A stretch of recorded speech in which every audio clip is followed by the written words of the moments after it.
Mithun helpline education YouTube চ্যানেলে সকলকে স্বাগত জানাই। তো সংখ্যালঘু যারা আছে তাদেরকে আমার আজকে একটা বিশেষ বার্তা বা বিশেষ বা অনুরোধ রয়েছে।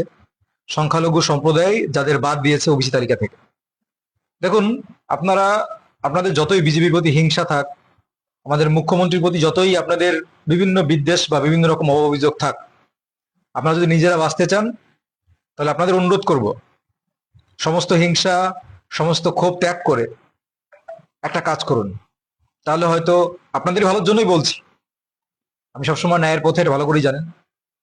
তো কথাটা হচ্ছে, দেখবেন মুখ্যমন্ত্রী যে আপনারা বিভিন্ন রকম বদনাম যা কিছু সেসব আমি টপিক তুলছি না, যে মুখ্যমন্ত্রী কিন্তু সবসময় মানবিক, তার প্রমাণ তিনি দিয়েছেন।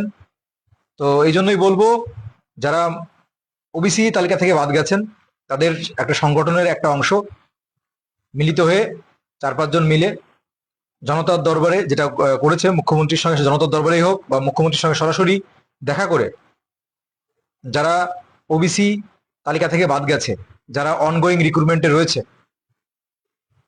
আপনারা ভালো করেই জানেন যে কোর্ট একটা জাজমেন্ট দিয়েছিল, সেই জাজমেন্ট অনুসারে আপনার ওবিসিদের বাদ গেছে, কিন্তু ওখানে বেনিফিট দেওয়া হয়েছে।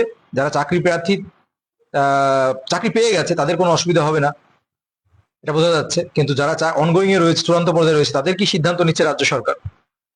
তো অবশ্যই, যেহেতু যারা চাকরি পেয়ে গেছে তাদের যদি প্রবলেম না হয়, যারা অনগোয়িং চূড়ান্ত পর্যায়ে রয়েছে তাদের জন্য প্রবলেম, যাদের প্রবলেম না হয়, তাদের জন্য শেষবারের জন্য সুযোগটা দেওয়া হয়, তার জন্য কিন্তু আপনাদের, আমি মনে করি, আপনাদের গিয়ে অনুরোধ করা উচিত এবং একটা ডেপুটেশন বা একটা আবেদন পত্র মুখ্যমন্ত্রীর কাছে এবং আপনাদের বর্তমান সরকারের যারা বিভিন্ন মন্ত্রীরা আছে তাদের কাছে, সংখ্যালঘু সম্প্রদায়ে যারা আছেন তাদের নোটিশ দেওয়া উচিত, মানে আবেদন করা উচিত।